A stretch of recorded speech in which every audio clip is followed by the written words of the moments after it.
Yeah, so latency is real, uh, first of all. But the second thing, and this is just my opinion, is that latency is not bad. And I know that's kind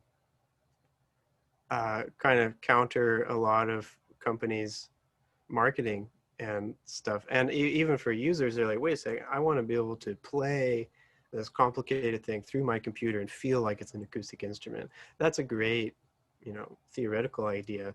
And I mean, I would like that too, but I know enough about digital audio to realize that that's hard.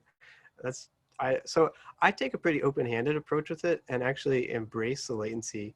Okay, let's just real talk, full disclosure. There is some latency, but it's really not that bad.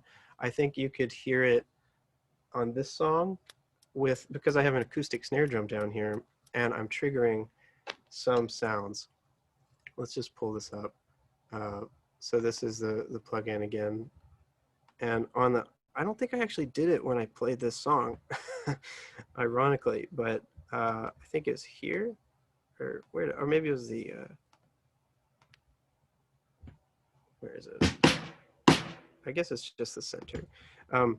So I'm playing the drum, but also triggering like all of these samples over here on the right. And if I was to print this, of course those samples are going to be later than the acoustic drum, but I think that's fine because in production, if you're layering a clap over a snare drum, do you want those transients to line up? No. I mean, maybe in some contexts, but for me, I like to have that flam or like that. It gives it groove for there to be discrepancy in timing. I mean, that's what makes a groove in a band anyway, is discrepancy in timing. Uh, so that's my little rant on latency. I think it's a wonderful quirk and idiosyncrasy of making electronic music in this way. And in MIDI world specifically, MIDI is very squirrely with latency, and I find that again, I choose to embrace that as like a bit of a exciting wild card of like, oh, how many drinks did the bass player have tonight? Like, what's this going to sound like?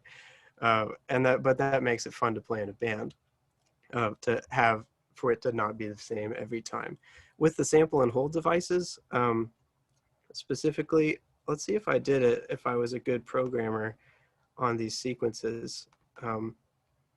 But I do actually tend to, it looks like I was a bad programmer. It's all right.